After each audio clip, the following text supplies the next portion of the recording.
Daylan, The Healer. 208 hanggang 15. Halatang hindi inaasahan ni Daylan na may ganoong kamay ang kabilang partido, talagang pinasabog niya ang buong base tulad ng sa pelikula, ginawa itong mga guho, at ibinaon ang lahat. Kung hindi lang dahil sa napapanahong tugon niya ngayon lang ay masama. Dapat mong malaman na ang isang nakakatakot na kabagsikan ng isang pagsabog na sapat na upang pumutok sa isang gusali, kahit na sa kanyang kasalukuyang cultivation realm, ito ay mahirap labanan. Kaya buti na lang at ngayon lang siya nakareact at tumakbo ng mabilis. Kung hindi, ito ay malamang na maging trahedya. Mukhang patay na ang lahat sa loob, maliban sa lalaking iyon.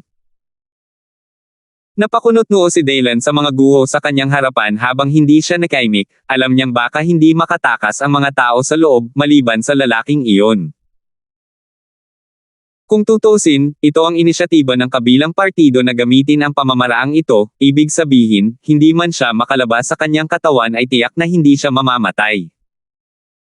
Maaaring nakatakas na siya sa loob ng panahong ito, at malamang na walang silbi ang manatili at maghanap. Walang kwenta. Pagkatapos mag-isip tungkol dito, kinuha lang niya ang kanyang bagong nakuhang satellite phone at nag-dial ng isang tiyak na numero, at sinabi sa mahinang boses, "Mr. Yates, patay na ang taong iyon. Ngunit ngayon kailangan mong magpadala ng ilang tao upang linisin ang kalat.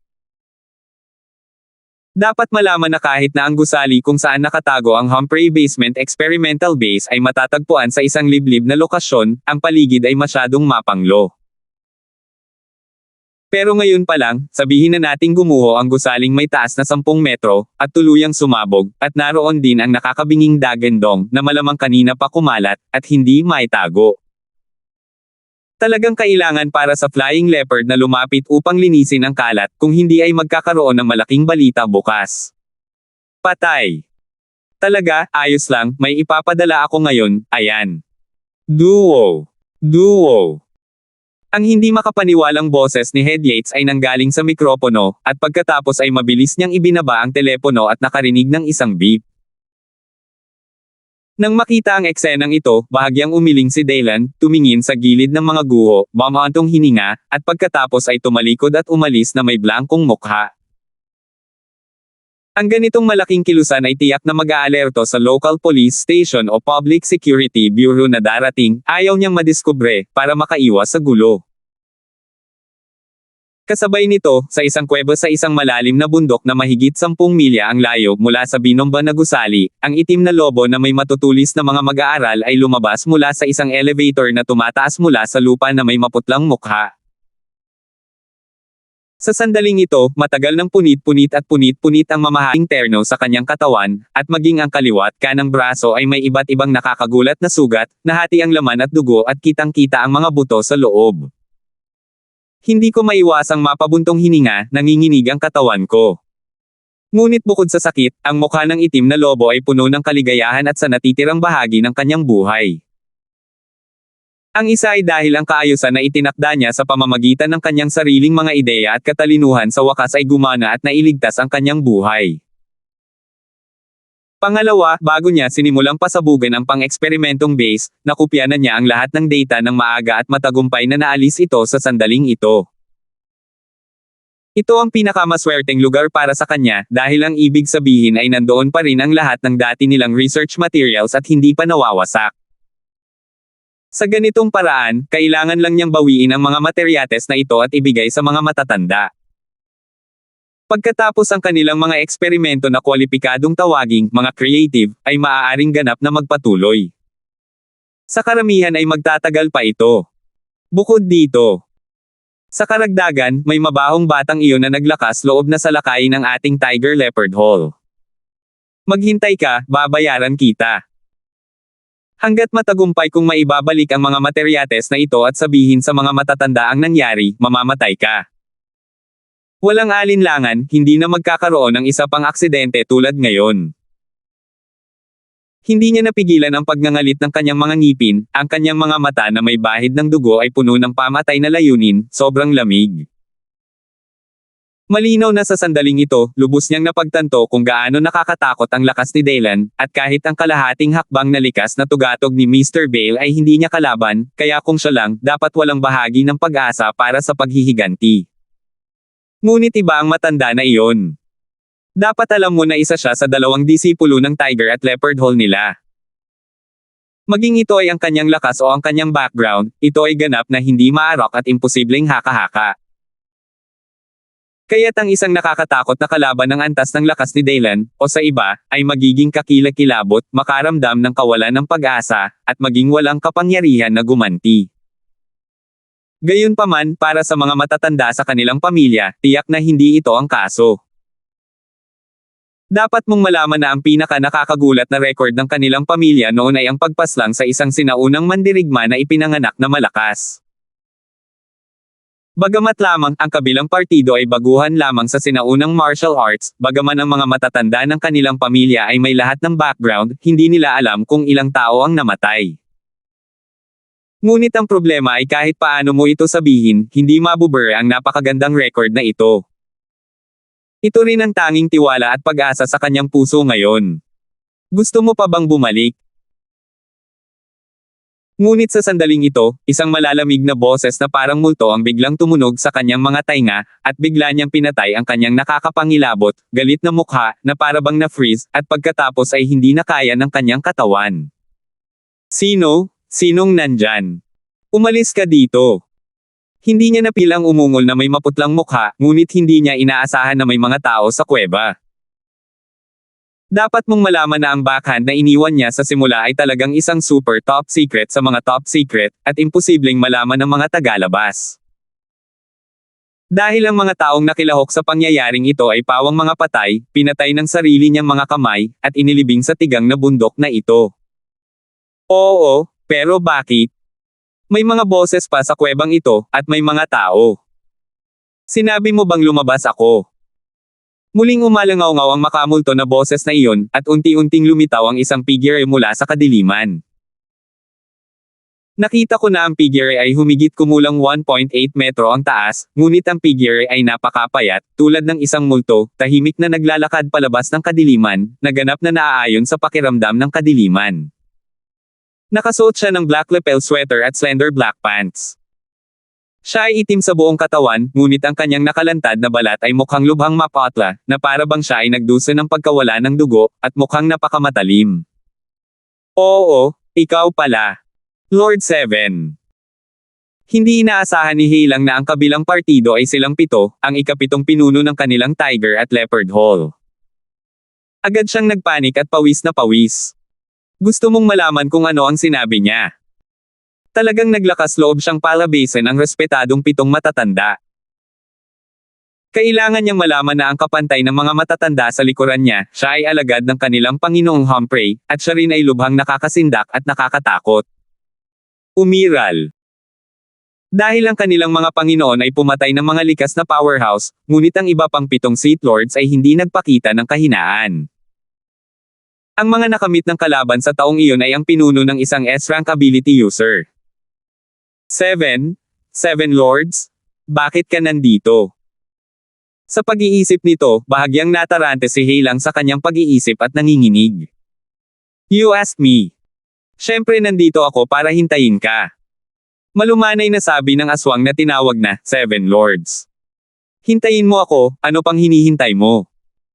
Natigilan ng itim na lobo nang marinig ang mga salita, at biglang nagbago ang kulay ng mapatla at walang kulay nitong mukha. Dahil maaalala niya ang eksperimento ng kanilang pang-adulto, ang iba pang 7 nasa hustong gulang ay ang pinaka-hindi ka nais-nais, at ngayon. Ilabas mo ang mga bagay, ngunit ikaw mismo ang magtatapos nito. Muling tumunog ang makamulto na boses sa sumunod na sandali, na naging dahilan ng pagkadesperado ng itim na lobo, at naging abo ang kanyang puso. Hindi niya inaasahan na makakatakas siya sa halimaw na binata, ngunit may napakalaking sakuna pa rin na naghihintay sa kanya. Yes, Lord 7, Tulad ng isang ball ang pinatuyo, ang itim na lobo ay naglabas ng isang piraso ng data equipment sa desperasyon, pagkatapos ay nagnganga ang kanyang mga ngipin at bumagsak sa lupa na may hagulgol. Bilang isang nasa gitna at mataas na ranggo na miyembro ng Flying Leopard, syempre alam niyang hindi maaaring suwayan ang utos ng kabilang partido, kung hindi, mas malapa sa kamatayan ang kanyang buhay. Yun ang pinaka nakakatakot, mas gugustuhin niyang mamatay kaysa sumubok. Nang makita ang eksenang ito, hindi na nagulat ang malamultong lalaki na tinawag na Seven Thrones, at puno pa rin ng lamig ang mukha nito gaya ng dati. Ito ba ang bagay? Kotse. Kinuha niya ang data device na itinuro ng itim na lobo mula sa lupa, at biglang bumalot dito ang isang dampi ng malamig na hangin, at ang sobrang bigla ang mga patong ng mga kristal na yelo ay talagang nagyelo dito. Pagkatapos ay nakita niya ang kanyang multo na itinapon ito ng basta-basta, at ang ice cube ay tumama sa dingding ng kuweba at nabasag. Kung tao yan, hindi ka na dapat mag-aral ng ganitong bagay, di ba? Bulong niya sa sarili na may blankong ekspresyon. Pinakawala ng malamig na hangin sa kalooban, at pinalamig ang katawan ng itim na lobo, pagkatapos ay itinaas ang kanyang paa at tinapakan ito, diretsyong sinisira ito. Matapos gawin ang lahat ng ito, nakahinga siya ng maluwag na para bang nakahinga siya ng maluwag, pagkatapos ay tahimik na tumalikod at lumabas ng kuweba, nakatingin sa malayo, ang kanyang mga mata ay kumikislap sa direksyon ng mga guho, at biglang bumulong sa kanyang sarili ng isang ngumiti, hindi ko inaasahan iyon. Ang banuan na ito ay talagang kawili-wili. Hindi lamang ang matandang iyon ay mukhang may nakakatakot na pag-iral dito, at hindi niya tayo hahayaang lapitan ng madali, ngunit kahit ngayon. Ang likas na sinaunang tao. Mandirigma sa kanyang 20s, tinatawag ba siyang Dalen? Natatawa, bigla siyang nawala sa malalalim na kabundukan at kagubatan. Tanging madilim na gabi na lang ang natitira. Sa ikalawang araw, ang Scarlet Flame Bee Sacred Fire Sect sa Lingnan Dashan, sa labas ng retreat practice sa kaibuturan ng isang partikular na sekta. Ano, wala na. Tambangan ba ng kabilang partido? Isang lalaking nakasuot ng sinaunang kasuotan na may kalbo na buhok ang biglang nagsalita ng may dignidad na ekspresyon matapos makatanggap ng tawag. Ang taong ito ay walang iba kundi ang biological na ama ni Junhee, ang young master ng Sacred Fire Sect, at ang kasalukuyang pinuno ng Sacred Fire Sect si Wilbur He. Kanina lang, bigla siyang nakatanggap ng tawag mula kay Tio Donnie, sinabing umalis siya papuntang Banuan 2 araw na ang nakakaraan, at gustong hulihin at patayin ang matandang flame na nang ahas na tanggalin ang braso ng kanyang anak at nang ahas na guluhin ang maringal na binata ng sagrado. Fire Sect. Ang mga tao, tahanan, ay talagang nawala. Parang tinambangan. Ang balitang ito ay halos mabaliw sa iba, at ang kanilang mga isipan ay nalilito. Hindi sila makapaniwala na totoo nga ang narinig niya. Dapat mong malaman na sila ay sina Elder Homer Zo at Elder Dwan, na parehong mga first-rate na sinaunang mandirigma, kilala at makapangyarihan sa arena. Not to mention, just in case, inimbitahan din nila ang criminal elder na si Matandang Flame na lumabas. Siya ay isang marangal at tunay na first-class ancient warrior peak powerhouse. Siya ang gulugod ng kanilang Sacred Fire Sect, pangalawa lamang sa kanya. Ang pangatlong amo ni na Ama at Tio Ma ay hindi lamang makapangyarihan, ngunit mataas din sa kapangyarihan. Pero ngayon, nawala na talaga silang tatlo, hinihinalang tinambangan ng kalaban. Paanong hindi siya magugulat? Kung may nangyari talaga sa tatlo, may nangyari talaga. 209. Sa katunayan, bilang karaniwang pagsasaayos ng mga pangalawang antas ng sinaunang martial arts sect sa Southfall, sa pangkalahatan ay may 3 hanggang 5 first class na sinaunang martial arts o first class na sinaunang martial arts na mga peak, kasama ang kalahating hakbang na likas na ninuno. Habang ang gitnang pag-abot ng 11 second-rate na sinaunang martial arts sect sa bilog, kahit na ang pamana at lakas ng Holy Fire Sect ay mas malakas kaysa sa pamantayang ito ay lubhang limitado. Kaya naman, kung ang tatlo, ang criminal law elder na si Matandang Flame, ang elder na si Homer Zo, at si Dwan ay talagang ma-accident, ito ay tiyak na isang malaking kaganapan para sa kanilang Sacred Fire Sect. Maaari pa nga itong tawaging sirang kalamnan, isang malubhang pinsala sa sigla. Pagkatapos ng lahat, kahit na ang pinakamalakas na puwersa ng kanilang Sacred Fire Sect ay ang kanyang ama, si Dwan. Gayunpaman, ang kamahalan at reputasyon ng isang sekta ng Noda ay hindi maaaring mapanatili ng isang tao lamang. Lalo na ang kaharian ng kanyang ama ay hindi pa nakakarating sa likas, bagamat siya ay nag-aatubili na aminin ito, ngunit siya ay talagang hindi sapat na mataas, hindi karapat-dapat na pukawin ang isang tunay na pinuno na may kapangyarihan ng isang tao. Tanging ang likas na kaharian na higit sa sinaunang martial arts ang kwalipikado at may antas upang makamit ito. Ito ay kinikilala sa buong sinaunang martial arts circle. Kaya talagang nagpapanik siya sa mga sandaling iyon. Una, natatakot siya na kapag may nangyari sa tatlong iyon, tiyak na masasaktan ng kanilang Sacred Fire Sect ang kanilang sigla at masasaktan ang kanilang mga buto. Pangalawa, natakot sila na ang kanilang Sacred Fire Sect ay magkagulo pagkatapos ng insidenteng ito. Kung may tunay na pagkalugi at pagkasawi, tiyak na makakaapekto ito sa ranking ng kanilang Sacred Fire Sect sa 11 at second rate na sinaunang martial arts sect sa bilog. Bagaman hindi ito bababa sa isang tuwid na linya, hindi bababa sa 2 o 3 ay ganap na tiyak. Lubhang pasibo at nakakahiya. Dad, ano bang pinagsasabi mo?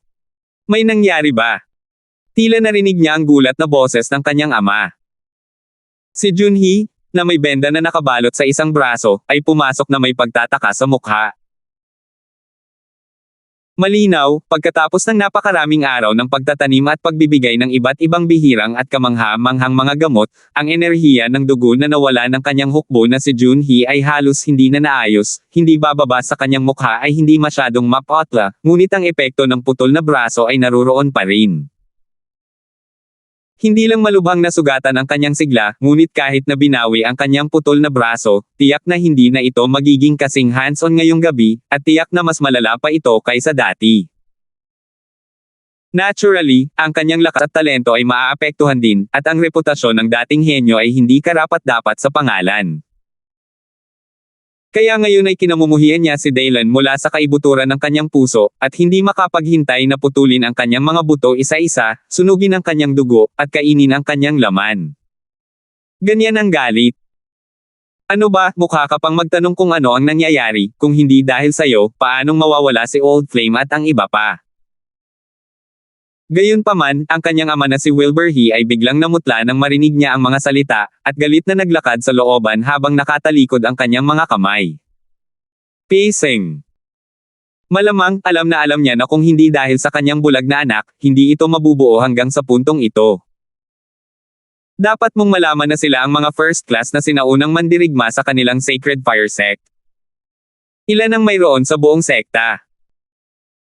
Ngunit ngayon hindi bababa sa 1/4 sa kanila ang naaksidente, at maging ang nakatatandang kriminal na si Matandang Flame, na siyang pangatlo sa pinakamalakas sa kanilang Sacred Fire Sect. Ang lakas ay umabot sa rurok ng first class na sinaunang martial arts, at posibleng maabot ang half-step innate. Upang maging makatwiran sa mga mata ng ulo ng Sacred Fire Sect, ang antas ng powerhouse na ito ay maaaring maging mas mahalaga ng kaunti kaysa sa kanyang anak, lalo pa ang pagkatalo. Kaya paanong hindi siya magagalit sa mga sandaling ito? Ano? Si Matandang Flame at ang iba ay nawawala, paano ito posible? Biglang nagbago ang mukha ni Junhee nang marinig niya ang mga salita, at ang kalbong ulo ni Liang ay pawis na pawis. Siyempre, alam na alam niya kung ano ang gagawin ni Matandang Flame at ng iba pa paglabas nila sa bundok para ipaghiganti ang kanyang hukbong si Junhee. Pero ngayon, nawawala na talaga sila, pwede bang? Biglang namutla ang mukha niya, at hindi niya maiwasang magpakawala ng hiyang, hininga. Hanggang ngayon, syempre, hindi niya nakakalimutan ang masalimuot na kasinungalingan na ginawa nila ni Elder Zhu dahil natatakot silang mawalan ng mukha, na sinasabing bigla siyang inatake ng isa pang bata, kaya natigilan siya at nabali ang braso. Pero ang totoo, nabali ang braso ng batang iyon sa harap ni Elder Zhu, na may lakas ng isang first class na sinaunang mandirigma. Ano ibig sabihin nun? Nangangahulugan ito na ang lakas ng kabilang partido ay malamang na hindi mas mababa kay Elder Zhu, o kahit na higit pa rito. Kasabay ng kanyang edad. Ako, tatay, ako, ito. Bigla siyang bumuhos ng malamig na pawis sa noo, at nanginginig ang mga labi. Dahil sa mga sandaling ito ay napagtanto niya sa wakas na tila may tinatago siyang napakaseryoso at mahalagang bagay. Isang walang katulad na henyo sa murang edad na may lakas ng isang first class na sinaunang mandirigma, paano siya magiging isang loner na walang backer sa likod niya? Ano bang problema mo? Anong gusto mong sabihin? Teka, may tinatago ka ba sa akin? Sabihin mo dali, anong nangyayari? Nakilala ang kanyang anak na si Morofo, biglang namutla si Wilbur nang makita niyang ganito ang kanyang anak. Palitan, tanong ng malakas. Iyon, ako. Sinabi sa akin ni Elder Zu na huwag sabihin sa iyo noon, ang batang iyon ay may lakas man lang ng isang unang klaseng sinaunang mandirigma. Noong araw na iyon, pinutol niya ang aking braso sa harap ni Elder Zu. Si June Righteous ay ikaw at ako, sa loob ng mahabang panahon, at sa wakas ay walang awa na nagngangalit ang kanyang mga ngipin at sinabi ang totoo. Obviously, hindi siya mentally retarded, at naiintindihan niya na hindi magtatagal para itago ang ganitong bagay, at mukhang hindi na niya ito maipagpatuloy ngayon, kung hindi, may malaking mangyayari. Ano? Nakuha. Nang marinig ni Wilbur ang mga salita, halos mapatalon siya na parang nagliliyab ang kanyang galit, at pagkatapos ay sinampal siya ng walang pag-aalinlangan, at umungal na may mabangis na ekspresyon, mabahong bata, alam mo ba ang sinasabi mo? Ang kabilang partido ay kasing laki mo, binata, ginagamit mo talaga ang lakas ng isang first class na sinaunang mandirigma, may kapansanan ka ba sa pag-iisip? Bakit hindi mo sinabi sa akin ng mas maaga? Malinaw, sa oras na ito, mayroon siyang isip na sakalin ang kanyang anak na may kapansanan sa pag-iisip hanggang mamatay. Ang isang binata na halos kasing edad ng kanyang anak ay talagang nagtataglay ng lakas ng isang first class na sinaunang martial artist. Ano ang ibig sabihin nito? Hindi na kailangan ng maraming kalokohan. Ang ganyang binata na matatawag na walang kapantay na henyo, paano siya magiging loner na walang backer sa likod niya? At ang kayahang linangin ang mga puwersa sa likod ng isang kagulat-gulat at walang katulad na henyo, kahit na isipin mo ito gamit ang iyong mga daliri, tiyak na hindi ito madali. Malamang na sila ay nasa tuktok pa rin ng kanilang sacred fire sect. Ako. Galit na galit siya na nanginginig siya sa buong katawan, at ang kanyang mukha ay nakakatakot. Hindi ko inasahan na ang aking anak ay magiging napakatanga, upang itago ang isang napakahalaga at nakamamatay na mensahe. Well, may malaking problema. Natatakot ako na baka hindi na makabalik silang tatlo. Ay asterisk kita. Sa puntong ito, hindi napigilan ni Wilbur na sampelan muli ang kanyang anak sa mukha. Ang kanyang kaliwat kanang mukha ay namamaga lahat, at ang itim na mga pasa ay mataas. Ngunit nang makita ang eksenang ito, syempre ay hindi nang ahas na lumaban si Junhee, at paulit-ulit siyang sinampal, na may namamaga na pisngi sa magkabilang gilid ng matandang Garrison, nagsasalita sa masamang paraan, "Tay, hindi ko talaga ginawa. Isipin mo, hindi si Flame ang lumabas ng personal, kaya ako.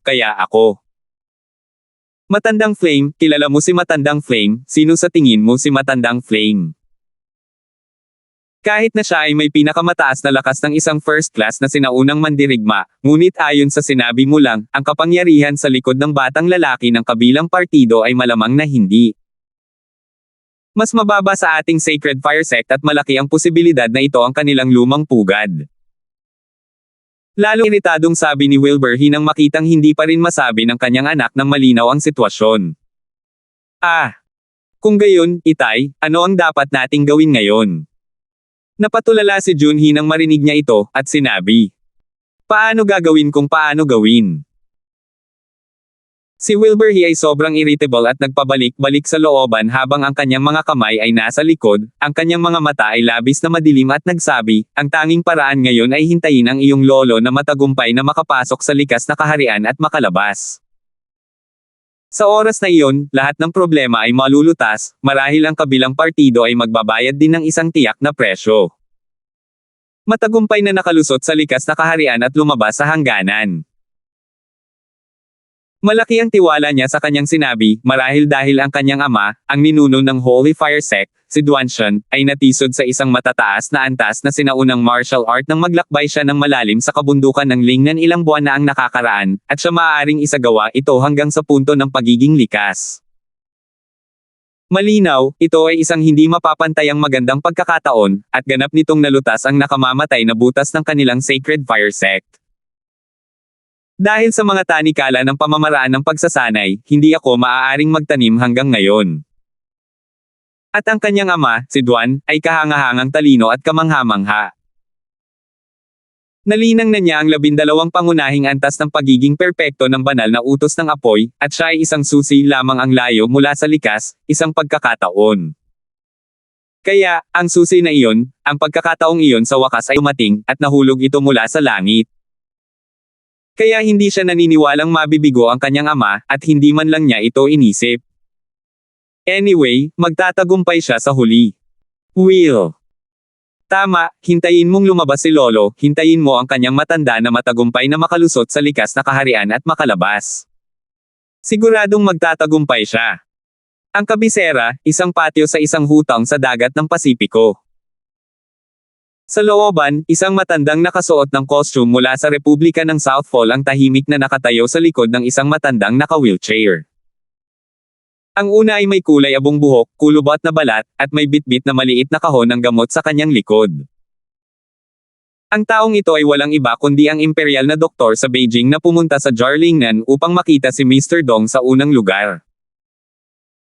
Kung tama ang pagkakaalala mo, ang apelyido niya ay Drake, at mayroon siyang isang pangalan at isang karakter. Bukod pa rito, bukod pa sa kanya at sa matanda na naka-wheelchair, may isa pang nasa katanghaliang gulang na nakasuot ng puting Amerikana na balisa, na nakatingin sa matandang naka-wheelchair na may pag-aalala at kaba. Lolo, kumusta po? Masakit pa rin ba? Luther, nasa ganitong sitwasyon ang lolo ko. Ano ang dapat niyang gawin? Kung may nakakakilala sa kanya na nandito sa ganitong oras, siguradong magugulat siya. Hindi niya inasahan na ang gayong mayabang na Dr. Moon ay magsasabi ng ganoon at magtanong sa iba kung ano ang gagawin sa kondisyong ito. Dapat mong malaman na ang nasa katanghaliang gulang na lalaking ito ay may apelyido ng Moon at isang solong pangalan at isang sakripisyong karakter. Siya ang nangungunang at pinakamakapangyarihang eksperto sa Departamento ng Neurology ng Beijing Harmony Hospital. Hindi ko alam kung gaano karaming mga pasyente na may mga sakit na walang lunas ang napagaling. Hayaan silang makatayo muli, upang makalakad muli. Kaya hindi naman kalabisan na sabihin siya ang gintong tanda ng ospital. At dahil siguro masyadong may kakayahan ang taong ito, hindi maiiwasang maging mayabang, at pinakaayaw niya kapag may nakikialam sa kanyang mga ideya sa paggamot, o nakikialam sa kanyang mga pasyente. Pero ngayon nagtatanong na talaga siya ng opinyon at kahulugan ng ibang tao. Hindi ito dapat panaginip. 210. Hehe, munting Sanner, hindi ka ba dalubhasa sa larangang ito? Baka mas magaling ka kay Old Luther sa larangang ito. Halika at tulungan si Lolo na makita kung ano ang nangyayari. Sa pagsasalita, biglang ngumiti ang matandang naka-wheelchair at sinabi sa magiliw na tono. Pinakanaka lang ang pagkibot ng mga sulok ng kanyang bibig, ngunit ito ay nagpapatunay na tila napakasama ng kanyang kalagayan ngayon, na para bang pinahihirapan siya ng kung anong sakit, at umaasa lamang siya sa tiyaga. Para suportahan ito. Lolo ako, ito, ako. Paano ko maihahambing kay Luther? Ang kanyang mga medikal na kasanayan ay hindi bababa sa 10,000 beses na mas malakas kaysa sa akin. Napansin ng nasa katanghaliang gulang na lalaki ang pagkibot sa mga sulok ng bibig ng matanda na may wheelchair, at nakaramdam ng kaunting pagkabalisa, ngunit nagsasabi pa rin siya ng totoo. Upang maging matapat. Bagaman, sa mata ng mundo, siya, ang tinaguriang nangunguna at pinakamakapangyarihang eksperto sa Departamento ng Neurology ng Union Medical College Hospital, ay maaaring napakayabang na, napakahusay sa medisina, at sinasabing kwalipikadong maging unang ranggo sa bahay at sa ibang bansa. Ngunit bilang apo ng matandang naka-wheelchair, alam na alam niya kung gaano kakilakilabot ang matandang nakasuot ng Republic of South Fall costume na tila hindi nakakapinsala sa mga tao at hayop, at kung gaano kahusay ang kanyang mga medikal na kasanayan. Lalo na sa nakalipas na taon, mayroong higit sa isang pasyente na inakala ni Luigi na walang lunas at hindi makaligtas sa karamdamang nakamamatay, ngunit mahimalang nakabawi sa mga kamay ng kabilang partido, na naging dahilan upang siya ay makumbinsi at malalim. Matanto ang iyong sariling kawalang halaga. Sabi nga sa kasabihan, nakaupo sa balon at pinagmamasdan ang langit, siya lang ay mayabang maaring ang sabihin nila. Kaya ngayong nasa ganoong kabigat na sitwasyon ang aking lolo, hindi na makakapatong ang kanyang mga paa sa lupa, at pakiramdam niya ay paralisado na siya kapag nahawakan niya ang ilalim. Ang unang bagay na iniisip niya ay hindi ang kanyang sariling paggamot, ngunit naghahanap ng opinyon ng kabilang partido. Mula rito, makikitang malalim at nakaugat sa kanyang puso ang binhi sa kanyang isipan na malinaw na nakakaalam na ang kanyang kakayahan sa medisina ay mas mababa sa kabilang partido. Sa pag-iisip nito, hindi niya napigilan ang pagkabalisa at kaba sa kanyang puso, at buong pananabik na nagtanong kay Luther, "Luther, ano ang sakit ng aking lolo?" Alam mo, bilang isang matanda, kung may anumang problema. Pagkatapos ay magugulo ang aming pamilya mon. Bilang ang pinakamataas, pinakamalaki at hindi mapag-aalinlangan ng Optimus Prime ng kanilang pamilyang mon sa kabisera, walang sinuman sa angkan ang natural na gustong makakita ng mga problema sa matanda. Kung hindi, malaki ang posibilidad na may mangyayaring malaki, at mag-uudyok ito ng malaking alon. Sa oras na iyon, natatakot ako na ito ay talagang mahirap. Maliban sa mga kaaway ng kanilang pamilyang mon, walang gustong makakita nito. Walang sino man ang maaaring kumuha ng responsibilidad na ito. Ang matandang nakadamit sa Republika ng Southfall na tinawag na 10 taong gulang ay natural na naunawaan ang katotohanan ito. Matapos ang mahabang katahimikan, sa wakas ay umiling siya at dahan-daang sinabi, "Hepe, ang sakit mo." Natatakot ako na hindi ito normal na sitwasyon. Naku, hindi normal na sitwasyon, ano ba yang sitwasyon na yan? Bahagyang kumurap ang matandang naka-wheelchair nang marinig ang mga salita, bahagyang lumambot ang tono nito. Bilang isang matandang kaibigan na malapit sa isang GSZ, at ang kanyang mga superior at subordinate, natural na alam niya ang karakter ng kabilang partido, at nauunawaan na ang kabilang partido ay tiyak na hindi ang uri ng tao na random at walang layunin. Sinabi niya na ang sitwasyon ay hindi karaniwan, at natatakot ako na ang estado na ito ay talagang hindi karaniwan.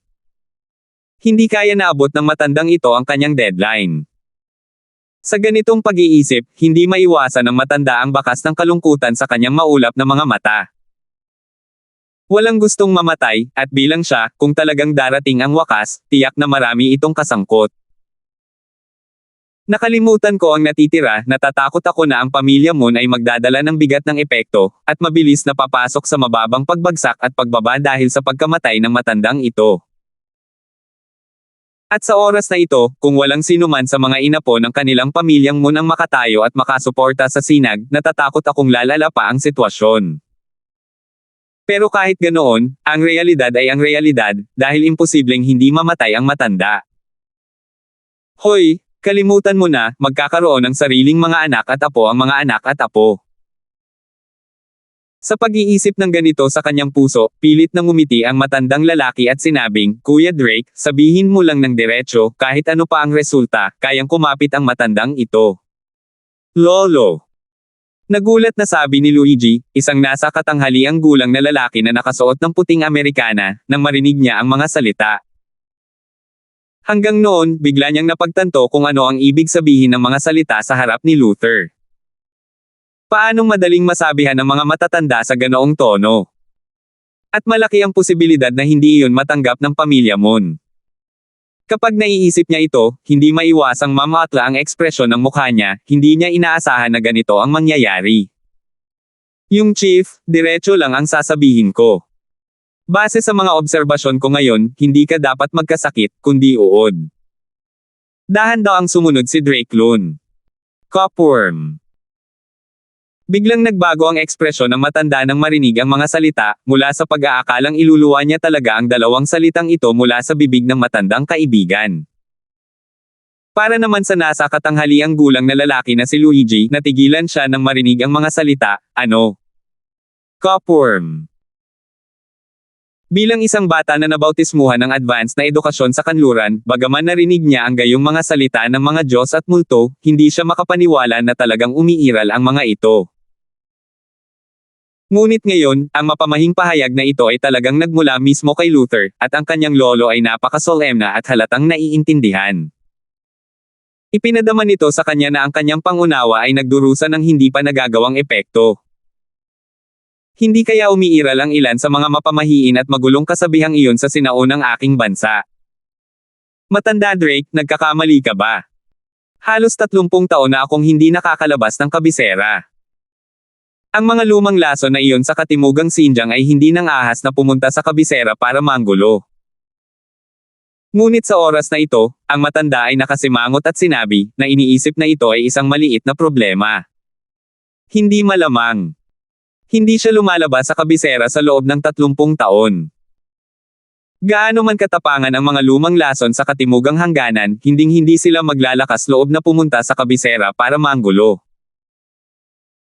Tsaka what is the age, nakipagkamay na ang lahat at nakipagpis na, at syempre nawala na yung mga masasamang bagay kaya hindi na talaga kailangan ng ganito.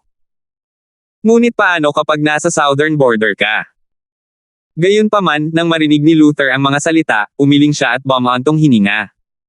Nandiyan. Wait, you mean the time when you were recruited? Pero hindi ba't na-solve mo na ito para sa akin noon? Bakit ikaw pa? Nagtataka ang tingin ng matanda nang marinig niya ito. Ito ay tungkol sa luma at bulok na dawa. Hindi ko alam kung gaano katagal, paano ito makakaapekto sa kasalukuyan. At kung talagang dahil hindi alam ng matandang nasa kabilang panig kung gaano na siya katagal na nabaon sa lupa ilang dekada na ang nakalipas, magagawa pa ba niya itong hukayin at isagawa ang kaso? 211. Oo. Hindi ko inaasahan ito noong una, ngunit pagkatapos ng aking obserbasyon sa mga nakaraang araw, tila ito ang kaso. Pagkatapos na malutas ang bagay na iyon, dapat na mayroong napakaliit na halaga ng lason na naiwan, at sa paglipas ng mga taon, ito ay patuloy na lumalim, at ngayon ito ay tumago sa iyong mga binti, Chief. Sabi ni Luther. Yan ba ang sekwele? Ang nasa katanghaliang gulang na lalaki na si Luigi ay hindi napigil ang sumimangot nang marinig niya ang mga salita. Tulad ng alam nating lahat, ang mga sekwele ay ang pinaka-problema, dahil ito ay mahirap harapin at mayroong masyadong maraming mga variable. Oo, ito ang sumunod na pangyayari.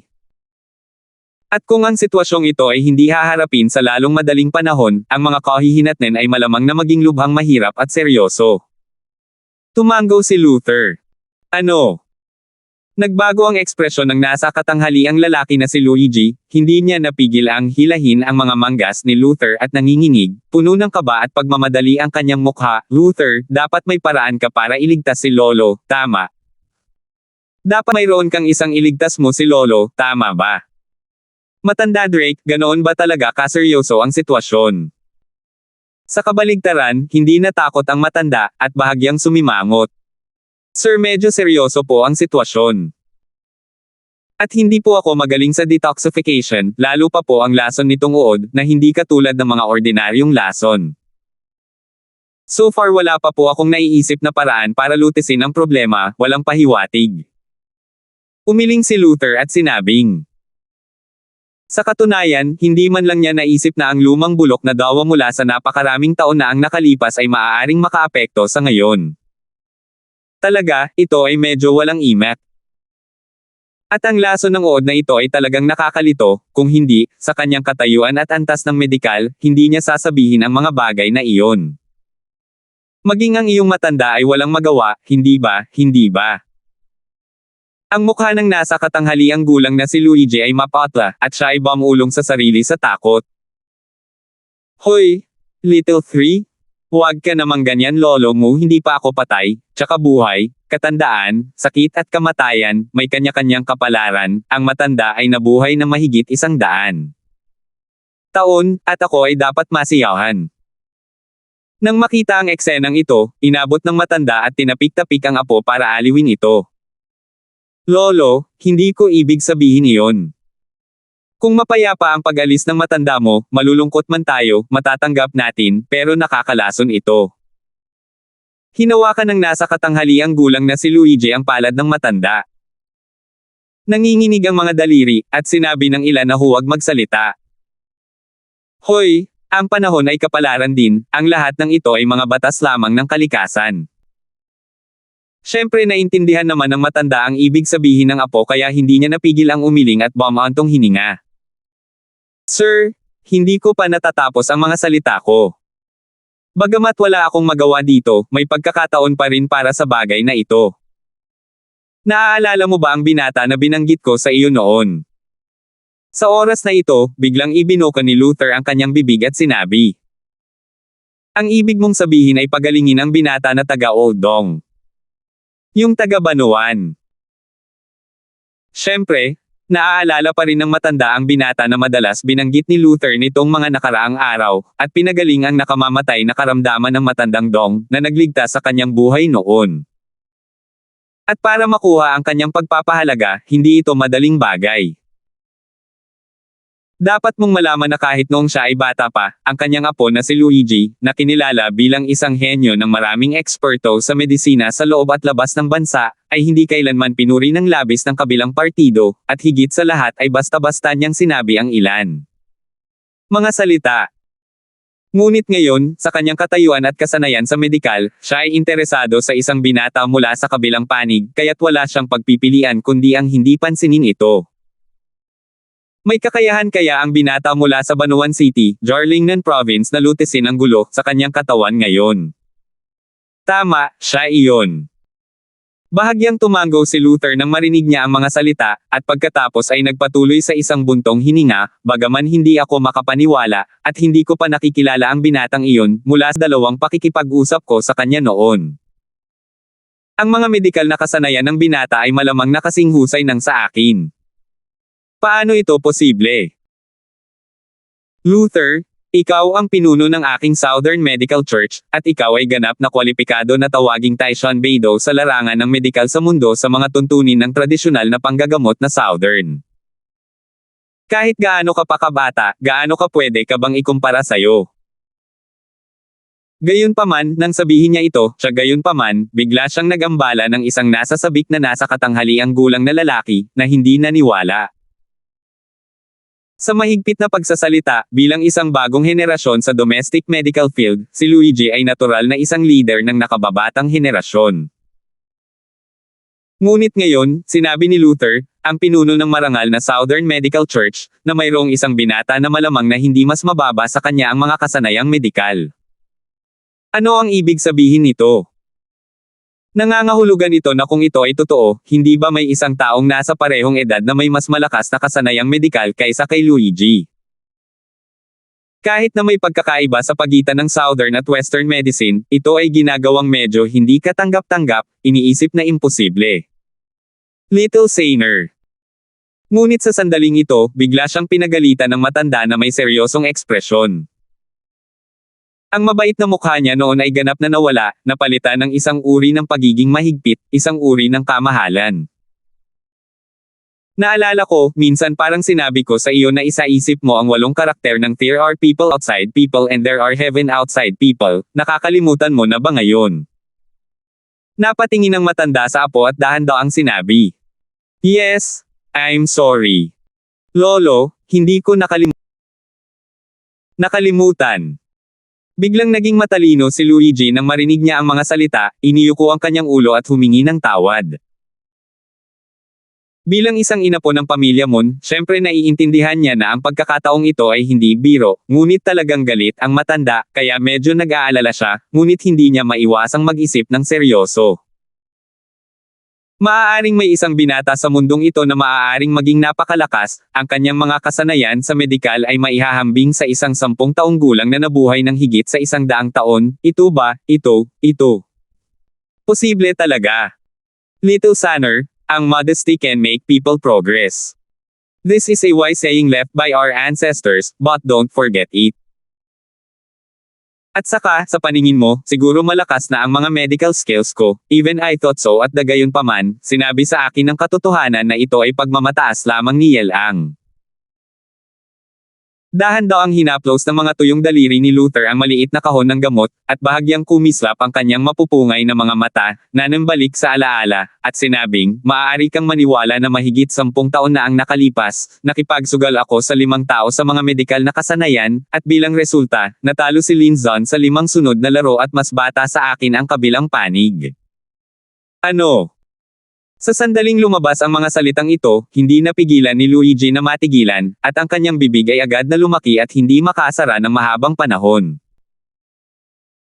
Si Luther ay tumataya laban sa mga tao sa mga kasanayang medikal, at matatalo siya sa magkakasunod na laban, matatalo ng 5 sunod-sunod na laro, at matatalo ng 5 magkakasunod na tao. Paano kaya yon? May sikretong ganyan. Old Drake? Ikaw rin? Ito ay isang lumang nakaraan. Ngayon ang iyong mga medikal na kasanayan ay maaaring hindi na muling matalo sa kanila. Malinaw na alam ito ng matanda, nakangiti niyang sinabi, at biglang iniba ang usapan, pero Old Luther, sigurado ka ba talaga na kakayanin ng binatang ito ang problema sa katawan ko? Hindi ko masasabi kung ano ang hindi ako sigurado sa ngayon. Ngunit maaari kong garantiya na ang mga binata ay hindi mas mababa kaysa sa akin, at mas malakas pa kaysa sa akin sa direksyon ng ilang mga sakit na walang lunas. Na may affirmative tone. Since that's the case, you said so, then go have a look. Napapikit ang matanda at ngumiti at sinabing, 212. Nang makuha ni Daylan ang Flying Leopard Underground Laboratory, ang buong tao ay hindi maiiwasang maging idle at nasa isang estado ng walang trabaho, na nagpaisip sa kanya kung dapat ba siyang maghanap ng gagawin. Upang maiwasan ang pagiging out of touch sa lipunan, ito ay magiging napakasama. Kung tutuusin, nasa 20s pa lang siya ngayon, at nasa prime na siya ng kanyang kabataan. Paano siya makakakilos na parang isang matandang lalaki, hiwalay sa mundo at linangin sa pag-iisa? Kaya pagkatapos mag-alinlangan at mag-isip ng ilang sandali, hindi na nagdalawang isip si Daylan Ember na simulan ang pagbabalik sa dati niyang negosyo, isumite ang kanyang resume, at maghanap ng trabaho. Makatuwiran na ang kanyang edukasyon at karanasan sa trabaho, pati na rin ang kanyang mga kasanayang medikal, ay lahat ay nagpapatunay na dapat siyang patuloy na makisali sa propesyon o trabahong ito, o hindi bababa sa magkaroon ng ugnayan. Pagkatapos ng lahat, ito ang tanging paraan upang matiyak na makakahanap siya ng isang mas mahusay na trabaho, at hindi ito magiging napakahirap na makahanap. Kung hindi, sa kanyang pangatlong antas sa kolehiyo, ang pangangatwiran ay talagang boring. Pupunta ka ulit sa ospital. Mas mabuting mag-isa kang magbukas ng maliit na klinika. Gayunpaman, hindi maiwasan ni Daylan na isipin ito, ngunit lumutang dito ang kanyang mga iniisip at iniisip. Oo, kung gusto mo talagang magpatuloy sa pagtatrabaho sa larangang ito, maaari mo ring buksan ang isang maliit na klinika sa iyong sarili. Sa isang banda, ito ay simple at walang gulo, at sa kabilang banda, maaari din itong linangin ang sariling paglilinang at mas mahusay na maisama sa malaking daybat ng lipunan. Bakit hindi gawin ito? Sa puntong ito, ang ideyang ito sa puso ni Daylan ay hindi maiwasang mag-ugat at umusbong. Dahil posible talaga. Kuya Daylan, Kuya Daylan. Sa araw na ito, na-distract si Daylan sa coffee shop sa ikatlong palapag ng California Garden Hotel, iniisip kung paano isasagawa ang kasanayan sa pagbubukas ng klinika, nang biglang may lumapit sa kanya. Raisin.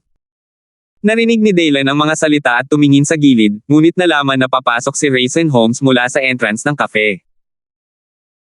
Hindi lang iyon, bukod pa sa kanya, may isang 24 o 5 taong gulang na babae sa tabi niya, na tila maganda, matalino, maamo, at napaka-ladylike. Bakit ka pumunta dito kapag may oras ka? Hindi mo ba nabalitaan na sobrang busy mo ngayon? Nakangiting tanong ni Daylan Ember habang pinapanood ang kabilang party na papalapit.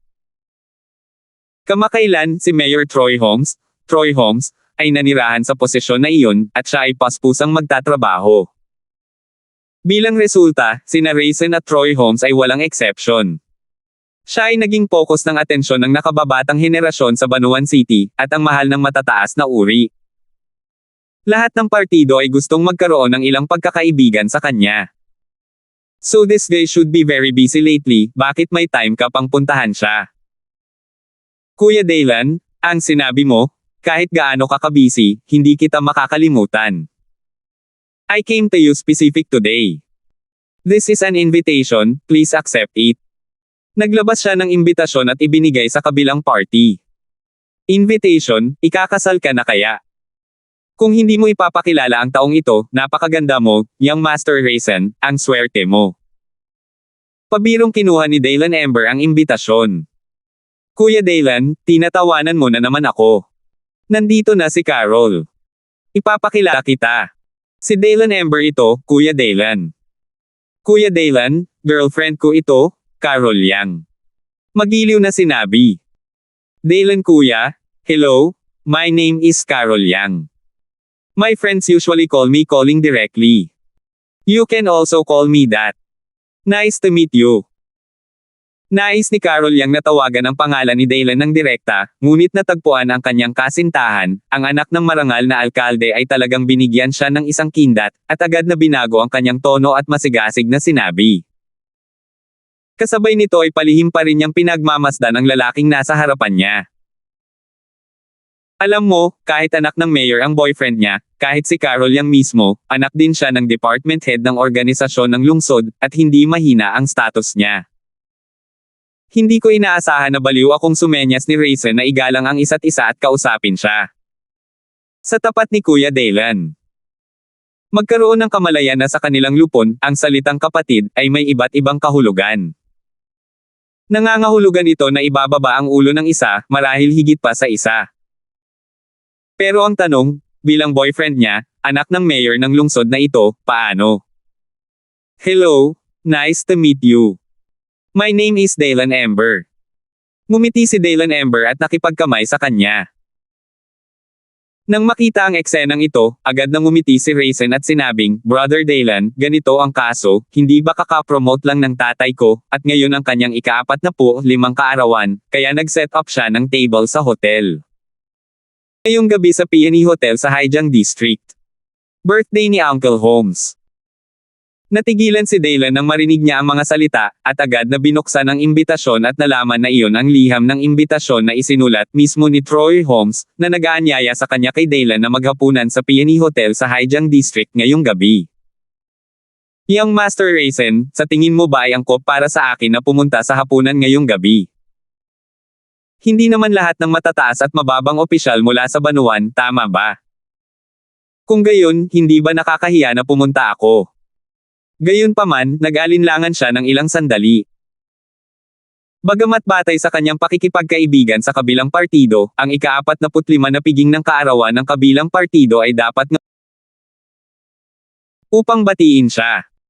Pero ang problema ay kung ito ang klase ng official master na hapunan, sa totoo lang, medyo awkward pa rin ang pakiramdam niya, at tila hindi bagay sa kanya na tumakbo. Ito.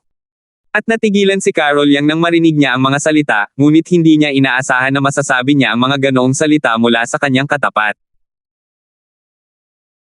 Alam mo, ito ang anak ng mayor na dumating para magpadala sa kanya ng imbitasyon ng personal, na nag-imbite sa kanya na lumahok sa piging sa kaarawan ngayong gabi kung saan pinagkakatiwalaan niya si Mayor Holmes, ngunit hindi niya inaasahan na ang kabilang partido ay magdadalawang isip na magsabi ng anuman, at gusto pa niyang tumanggi matapos marinig ang tonong iyon. Diyos, dapat alam mo ang ganitong uri ng okasyon, ngunit ang buong kabataan ng Banuan City ay sabik na sabik, kahit anong ideya ang kanilang gamitin, gusto lang nilang makapasok.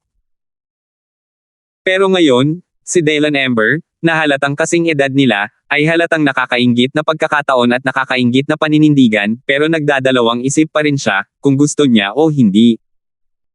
Ito ay isang bagay na hindi niya naisip at hindi niya naisip. Hindi kaya may kakaiba talaga siya.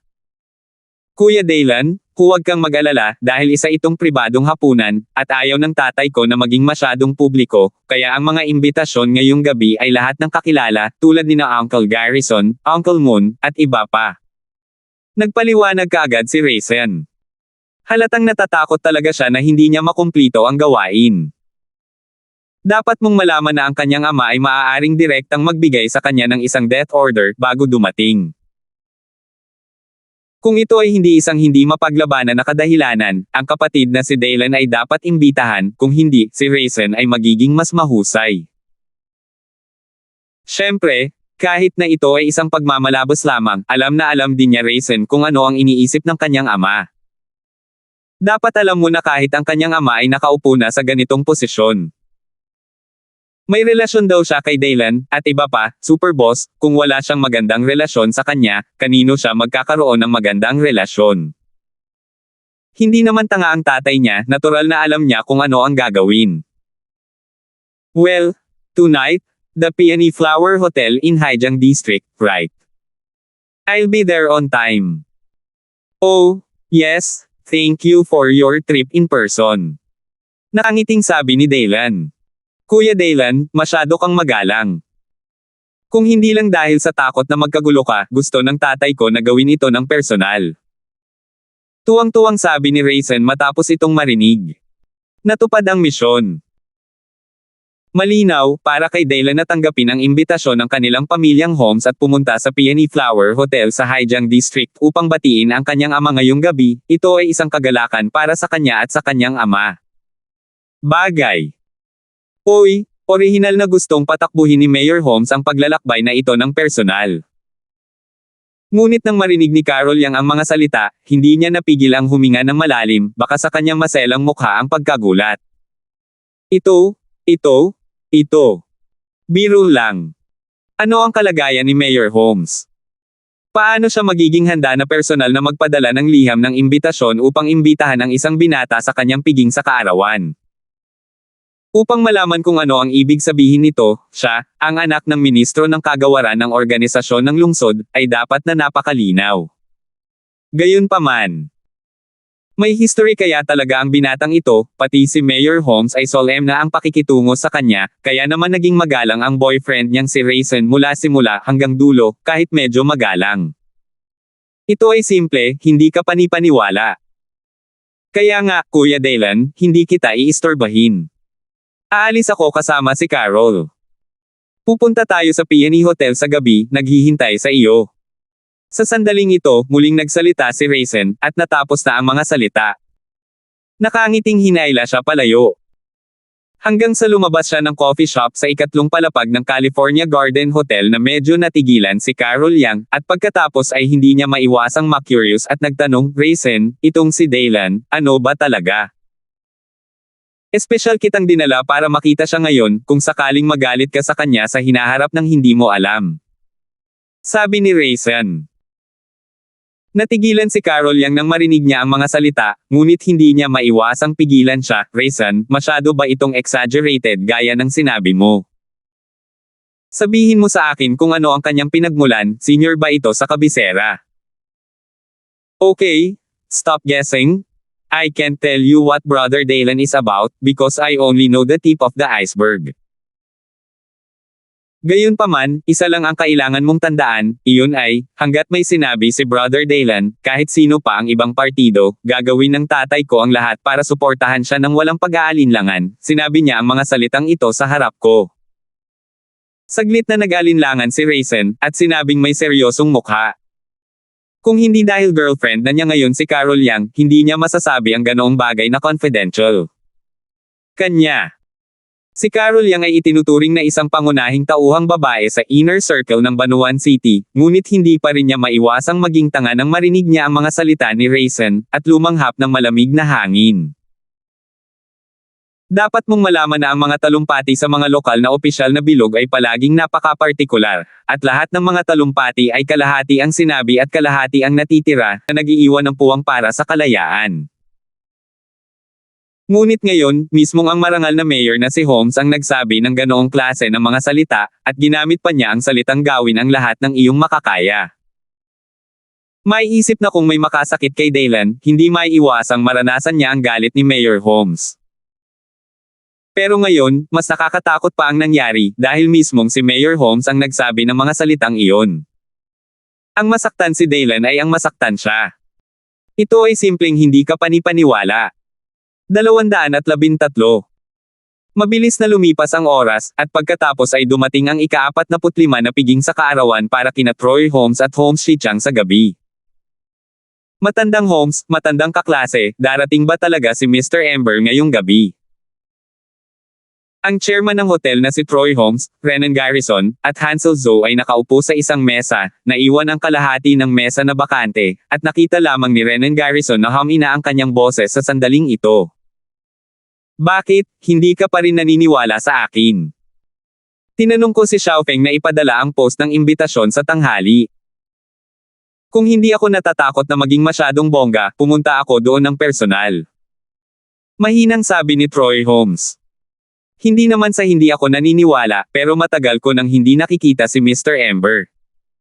Medyo excited ka ba? Agad namang nagpaliwanag si Renan Garrison.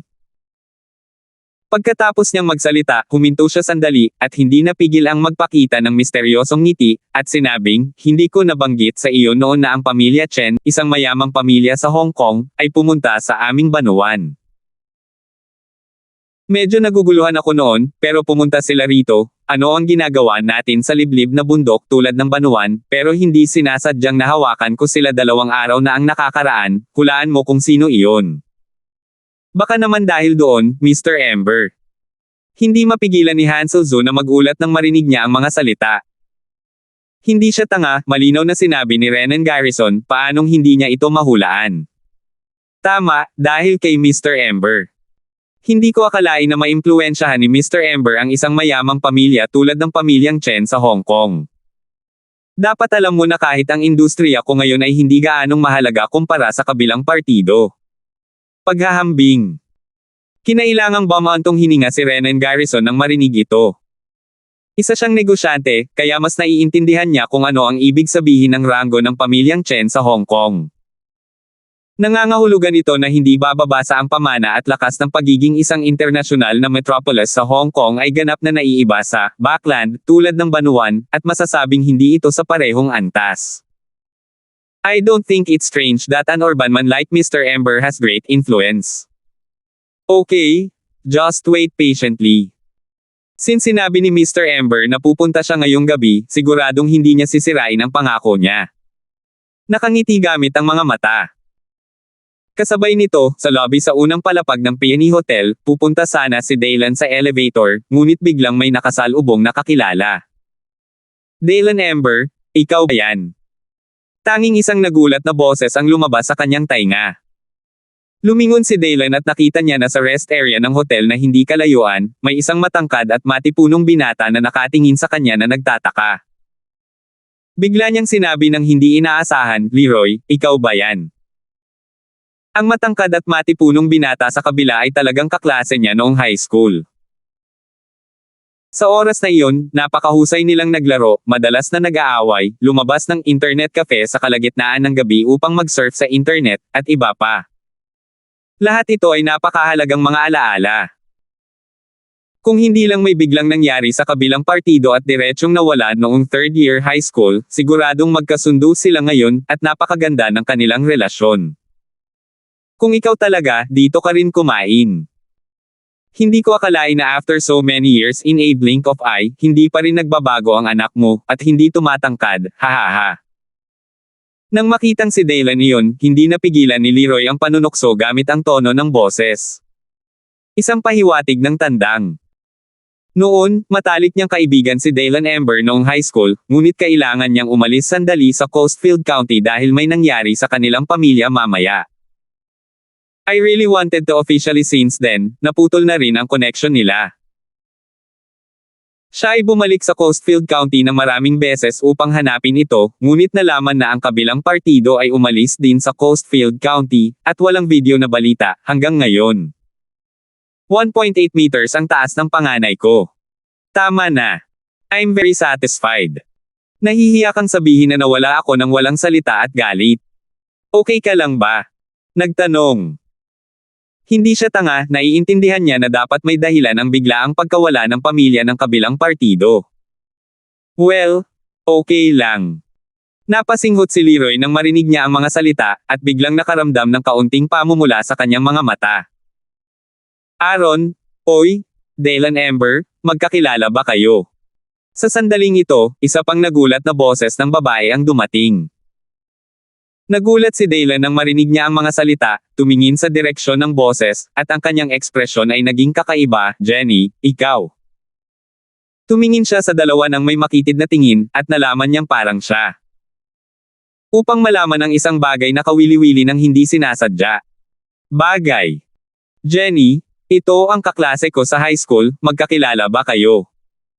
Mukha ding tanga si Leroy. Sa hindi inaasahang pagkakataon, parang kilala ng asawa niya si Dylan Ember. Siyempre kilala ko siya. Kaklase ko siya sa kolehiyo. Hindi ko ini-expect na nagkataon lang na magkakilala silang lahat. Si Jenny, na nakasuot ng napakahusay na suit, ay napabulalas ng hindi inaasahan. Hindi ko akalain na ang asawa ko at si Dylan ay magkaklase sa high school. Maliit talaga minsan ang mundong ito. Tama, medyo nagkataon lang. Gayunpaman, napakatalino at maganda niyong dalawa, hindi ba dapat ay makakainom na kayo kaagad ng wedding wine? Si Dylan ay commendat at nagbiro. Anyway, magkakilala tayong lahat, tulong kung kaya mo. Happy wine. I'm sorry.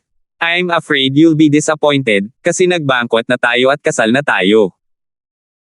Pero nahihiya kang bata na sabihin na gusto kitang kontaken ni Jack. Ilang oras na ang nakalipas, ngunit nalaman kong pareho kayong nawala ng misteryosong hindi ko alam kung nag-appointment tayo. Napangiti si Jenny na hindi nasisiyahan nang marinig niya ang mga salita. May pag-aalala pa rin sa tono niya. Sabi mo kasama ko si Slick, dapat last month pa. Damn it, it did happen suddenly in those few days. Sayang naman at wala ako sa Banuan. Hindi ba ang sabi ng kabilang partido ay ang mga araw na pumunta siya sa Macau? Okay, walang tao dito, we have to make up the gift for the both of us. Tsaka high school classmates pa kayo ni Aaron kaya hindi kayo makakatakas. Agad na sinabi ni Jenny pagkatapos marinig ang mga salita. Tama. Magkakaroon lang kami ni Shaolei ng ganoong piging sa buhay. Sa susunod ay maghintay tayo hanggang sa ipanganak ang iyong pamangkin. Kailangang gawa-gawa ang mga regalo, at hindi ka makakatakas. Si Leroy ay tumawa at nagbiro din nang marinig niya ito, pakiramdam na ang pakiramdam na ito ay tunay na napakasarap. Go! Go! Go! Don't say one more thing, babalik ako at seryosong maghahanda ng 3 regalo para sa iyo. I will keep you satisfied, okay? Mabilis na sabi ni Dylan Ember. Ito ay halos pareho. Tumango si Leroy na may kasiyahan pagkatapos marinig ito, at pagkatapos ay hindi maiwasang magtanong, pero anong ginagawa mo dito ngayong gabi, anak? Kumakain. Dapat mong malaman na ang Peony Hotel na ito ay isang sikat na 5-star hotel sa Banuan City. Napakamahal ng mga piging ng Southern food, at naaalala niya ang background ng pamilya ng matalik niyang kaibigan noong high school. Well, I'm here for dinner. May tito ako na may birthday party dito ngayon. Kung hindi mo sinabi sa akin, muntik ko nang makalimutan. Pero anong ginagawa niyong dalawa dito, at kayo naman? Dito ka mag-dinner. Tumango si Dylan Ember at muling nagtanong. Sa katunayan, napagmasdan niya noon na sina Leroy at Jenny ay parehong may mga ngiti sa kanilang mga mukha sa sandaling ito, ngunit kahit noon pa man o ngayon, magkakaroon ng stagnation sa pagitan ng kanilang mga kilay. Kaya naman ito ang tanong niya, kung talagang may na-encounter na problema ang dalawa, huwag na nating sabihin pa, depende sa relasyon nila. Tulong, tiyak na tulong. Oy, may na-encounter nga akong hindi magandang bagay, pero may background ang kabilang partido. Kalimutan mo na yun, huwag na nating pag-usapan. Nang banggitin ito ni Dylan, hindi napigilan ni Leroy na magpakita ng isang komplikadong hitsura, pagkatapos ay umiling at bumantong hininga. Bagamat mukhang maayos na ngayon si Dylan, sa kanyang mga mata, dapat ay ganoon din, ngunit ang taong naghahanap sa kanya ngayon ay may kakaibang background, at maaari niyang hikayatin ang Health Bureau at Fire Brigade na pumunta sa kanilang medicated. Paulit-ulit na pagkain. Ang tindahan ay naghahanap ng gulo, at ngayon ang pagkain ay mukhang napakapangit. Don't say anything. Don't underestimate your high school classmate, baka may paraan talaga sila para matulungan tayo. Gayunpaman, narinig ni Jenny ang mga salita at malakas na sinabi. Siyempre, naaalala pa rin niya ang bagay tungkol sa pag-aaral na magmaneho ilang araw na ang nakalipas. Naiintindihan niya na si Dylan ay hindi isang ordinaryong tao. Marami siyang lakas sa kanyang mga kamay, at matutulungan niya ang mag-asawa na makaahon sa suliraning ito, kaya siyempre gusto niyang subukan ito. At least, kailangan niyang tanungin si Bar. 214. Jenny, sigurado ka bang matutulungan tayo ni Dylan? Halatang natigilan si Jiaolong nang marinig niya ito, ngunit hindi niya inaasahan na sasabihin iyon ng kanyang asawa. Dapat alam mo na dapat alam din ng asawa niya ang pinagmulan ng kabilang partido. Kung magagawa niyang magpakita ng paggalang ang District Health Bureau at ang District Fire Brigade, malamang na ang kabilang partido ay nasa antas man lang ng distrito o maging ng lungsod. At bagaman mukhang maganda ang kalagayan ni Dylan ngayon, ngunit kumpara sa antas na iyon, natatakot ako na walang paghahambing. At maganda naman ang relasyon nila ni Dylan Ember sa umpisa, kaya kung hindi siya sigurado ay ayaw niya talagang madamay ang kabilang partido sa maputik na tubig na ito. Ayokong gumawa ng malaking gulo ang kabilang partido dahil sa kanya. Ito, ako. Natigilan si Jenny nang marinig ang mga salita, at pagkatapos ay naalala niya ang paghatol ng kanyang asawa sa kausap noon. Dapat mong malaman na siya ay isang malaking tao na maaaring magkaroon ng mukha sa antas ng distrito, kahit na si Dylan ay hindi isang ordinaryong tao sa kanyang konsepto, at may maraming enerhiya. Ngunit hanggang saan ba talaga ang enerhiyang ito, hindi niya alam, lalo pa. At kung iisipin mo ngayon, tama talaga. Kahit gaano pa kahusay si Dylan ngayon, gaano man siya kalakas, hindi siya maaaring maging mas mahusay kaysa sa malalaking tao sa distrito, tama ba? Sa pag-iisip nito, hindi niya maiwasang magmukhang medyo naguguluhan at sinabing, kung gayon, huwag mo nang pag-usapan ito. Kalimutan mo na ito, si Dylan Ember ay wala sa iyong negosyo, kaya't huwag mo itong paghaluin, ito ay, hindi mabuti para sa iyo na magkaroon ng gulo kung gayon. Hoy, sabi ko masyado kayong mababa ang tingin sa akin, di ba? Huwag mo akong pakialaman, Jenny, yan ang sinabi mo, kung hindi, tatalikuran ko ang ulo ko at aalis ako kapag napalitan ito ng yung ibang mga lalaki. Sabi ni Dylan sa galit na tono. Nako, alam mong hindi iyon ang ibig kong sabihin. Pero ang gulo talaga. Kalimutan mo na, kung gusto mo talagang malaman, saka ko sasabihin sa'yo. Nang marinig ito, ikinaway ni Jenny ang kanyang mga kamay sa takot, at pagkatapos, na parang gusto niyang ipahayag ang mga hinaing sa kanyang puso sa mga araw na ito, ipinagtapat niya lamang, ang pamilya ni Along ay nagpapatakbo ng isang tindahan ng parmasya, dahil ito ay isang ancestral craft, at kamakailan lamang. Umikot ang feng shui at ang swerte ko ay kumita ng malaki, at plano kong magbukas ng isa pang branch, ngunit ngayon ay hindi ko inaasahan na ako ay natatamaan. Following, you mean may tumawag sa atensyon ni Aaron's Medicinal Restaurant. Bahagyang kumunat ang noo ni Dylan nang marinig niya ito. Tama, may lumapit sa akin noon at humiling sa akin na ibenta ko sa kanila ang tindahan ng medicated food at lahat ng mga race eta sa halagang 1,000,000 yuan, o bigyan ako ng 300,000 yuan at kunin ang 70% ng shares. Ito ay simpleng pagnanakaw, kaya ako dahil dito, mula noon, ang District Health Bureau at Fire Brigade ay pumupunta sa aming tindahan tuwing 3 hanggang 5 upang maghanap ng gulo, na ginagawang imposible na magnegosyo ngayon, na kung saan ay kasuklam-suklam talaga. Nakita ni Leroy na ibinunyag na ng kanyang asawa ang lahat, at naramdaman niyang walang dapat itago. Galit na sabi. Nakakainis talaga. Tapos nandito ka ngayon. Galit na sabi ni Dylan nang marinig niya ito. Punta tayo ngayon. Nagkatinginan sina Jenny at Leroy, dahan-daang sinabi ng huli, may ultimatum para sa atin na pumili. Kaya nagset tayo ng table dito ngayon, tingnan can we talk muli. Let's talk. We really should talk. Aaron, committee member Jenny, don't worry. Mamaya, you can just talk to them with confidence. As long as they dare to mess around, or the talk breakdown, give me a tumawag ka at aayusin ko ito. Direktang narinig ni Dylan ang mga salita at same time na sabi. Malinaw, hindi niya kailanman gustong gamitin ang kanyang kakayahang lumabag sa batas, ngunit kung ginamit ito ng iba para guluhin ang kanyang mga kaibigan, natural na hindi niya ito titiisin, at hindi niya kailangang tiisin. Dylan, sigurado ka ba? Sabi ni Jenny na may masayang ekspresyon nang marinig niya ito. Buti sana kung hindi talaga nagbibiro si Dylan sa kanila. Isulat mo, Dylan.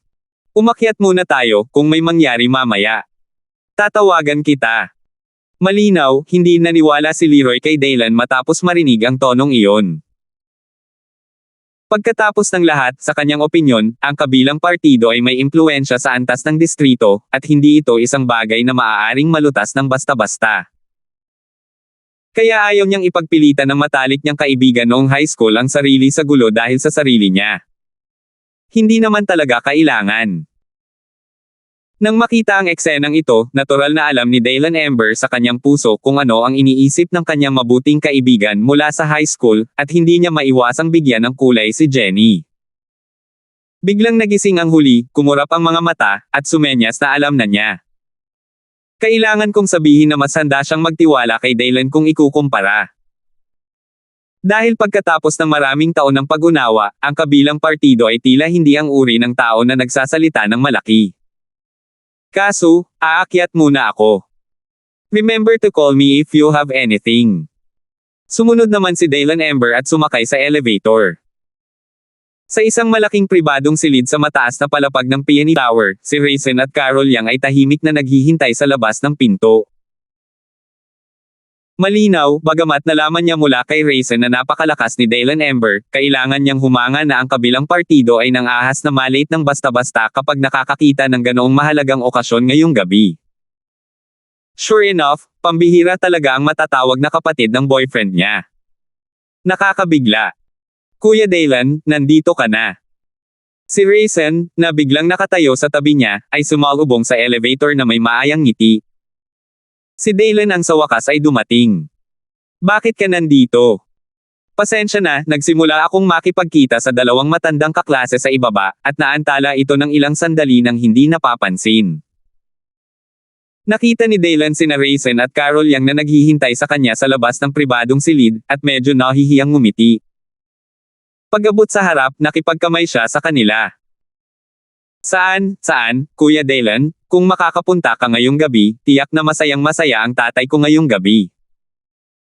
Kahit na si Raisin ay anak ng alkalde, siya ay masyadong matapat sa harap ni Daylan at magalang na sinabi. Nang makita ang eksenang ito, hindi napigilan ni Carol Yang naimulat ang kanyang mga mata, iniisip kung ang kanyang kasintahan ay sobra, at agad na ibinoling ang kanyang mga mata. Raisin, gusto mo bang imbitahan muna si Brother Daylan? Ano ang hitsura nito sa pintong ito? Oo, nakikita mo kung gaano ako kabado. Kuya Daylan, halika rito, pasok ka. Tinapik ni Raisin ang kanyang noo at mabilis na binuksan ang pinto ng pribadong silid upang gumawa ng kilos ng paanyaya. Nang makita ang eksenang ito, lahat ng nasa pribadong silid ay biglang may napansin at sunod-sunod na bumangon, inaasahan na ang bagong pinuno ng lungsod ay dapat na narito. Kung hindi, sa isang mahalagang okasyon ngayong gabi, sa Banuan City, paanong may maglalakas loob na malate? Ngunit ang sumunod, nang lumitaw ang isang napakabatang mukha sa larangan ng paningin ng lahat, halos lahat sila ay natigilan. Ito, ang sitwasyon ni Nimasa. Hindi ba darating si Secretary Trump? Paano pumasok ang isang binata? Kaagad, naging kakaiba ang mga ekspresyon ng lahat ng naroroon. Maging ang eksena kung saan tumayo ang lahat at humawak ng baso ng alak, na orihinal na gustong batiin ang no. Isa na pinuno ng lungsod, ay biglang naging kakaiba. Gayunpaman, ang mga taong maaaring dumating ngayon ay mga matatalinong tao din na may napakahusay na pamamaraan. Masigla at kaagad silang nag-usap ng hindi nag-iiwan ng anumang bakas, nagkukunwaring bumangon at nag-ihaw ng iba pang mga alak sa mesa o kung ano upang maiwasan ang kahihiyan. Ngunit sa sumunod na pangyayari, isang eksenang ikinagulat ng lahat ng naroroon ang nangyari. Dahil, matapos makita ng malinaw ang mukha ng binata, si Troy Holmes, Renan Garrison, at Hansel Zhou ay tuwang-tuwa na bumangon, at silang tatlo ay humakbang patungo kay Daylan Ember na nasa pintuan. Medyo mabilis. Hello Mr. Ember, ako si Hansel Zhou, stay safe. Naglakad silang tatlo papunta kay Daylan, at si Hansel Zhou, direktor ng Municipal Public Security Bureau, ay unang iniunat ang kanyang kamay at nakipagkamay kay Daylan, pagkatapos ay mabilis na binawi ito, sinundan ni Renan Garrison na inabot din at nakipagkamay. Kasama si Daylan, at nakangiting sinabi, Mr. Ember, matagal nang hindi nagkikita. Hello. Nang makita ang eksenang ito, biglang bumagsak sa kakaibang katahimikan ang buong pribadong silid. Halos lahat ay nakatitig kay Daylan Ember na may maltong tingin. Ako, aking Diyos. Dapat mong malaman na ito ay si Hansel Zhu, Direktor ng Municipal Public Security Bureau, at si Renan Garrison, ang hindi mapag-aalinlanganang pinakamayamang tao sa lungsod. Ngunit ngayon, ginagamit na nila ang tonong ito, ang magalang na saloobin, para makipag-usap sa isang binata. Ang ilang mga tao ay hindi maiwasang kurutin ang kanilang mga mukha, sumisikip, hindi nananaginip. Hello! Gayunpaman, ang mas ikinagulat ng mga taong iyon ay narinig iyon ni Daylan Ember, ngumiti lang siya ng mahina, tapos na, tapos na. May Nima, sino sa tingin ng batang ito? Paano ka maglakas loob na gumamit ng ganoong tono at ugali para batiin ang pinakamayamang tao ng lungsod at ang pinakamataas na sistema ng pampublikong seguridad, at ang iyong utak ay sinipa ng isang asno? Tito Holmes, pasensya na po talaga. Ngayon lang po ako nakakilala ng dalawang matandang kaklase. Hindi ko maiwasang makipag-chat saglit tapos na late ako. Una sa lahat, binabati kita ng maligayang kaarawan, mahabang buhay, mabuting kalusugan, at isang maayos na karera. Pababa, diretsyong lumingon si Daylan Ember kay Mayor Holmes at nahihiyang ngumiti. At ang eksenang ito ay direktang ikinagulat ng lahat ng naroroon. Alam mo, sa mahigpit na pagsasalita, lahat ng nandito ngayong gabi ay direktang mga inapo ni Troy Holmes, mga opisyal sa bilog, ngunit ngayon ay isang binata sa basta-bastang lakas ng loob na gumamit ng ganoong casual na tono, at kahit na makipag-usap sa kanilang amo sa ganap na pantay na paraan. Paanong hindi sila tanga, paanong hindi sila mananatili? Ngunit ang higit pang kamangha-manghang ay darating pa. Nang makita si Daylan na nagkusa na batiin siya sa kanyang maligayang kaarawan, hindi maiwasan ni Troy Holmes na magmukhang labis na nasasabik, at nagmamadaling iniunat ang kanyang mga kamay upang hawakan ng mahigpit ang kamay ni Daylan, at sinabi ng may labis na pagpapakumbaba at sigasig, Mr. Karangalan ng aking Troy Holmes na makapunta ngayong gabi kapag abala ako. Maraming salamat, hindi ako makapagpasalamat sa iyo. Putok.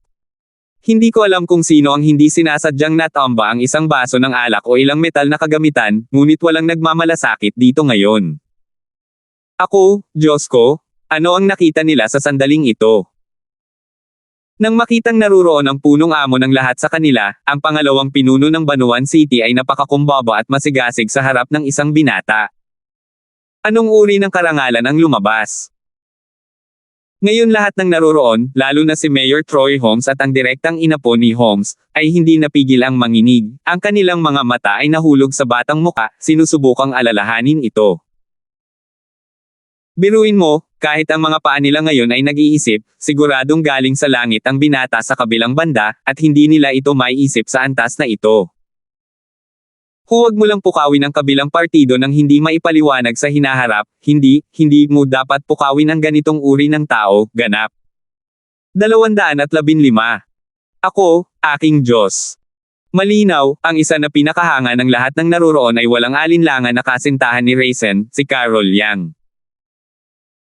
Noong una, palagi niyang iniisip na kahit na hindi maliit ang kabilang partido, maaari kang maging mayor ng isang marangal na lungsod, at hindi ka magiging ganoon. Sobra ang nararamdaman niya.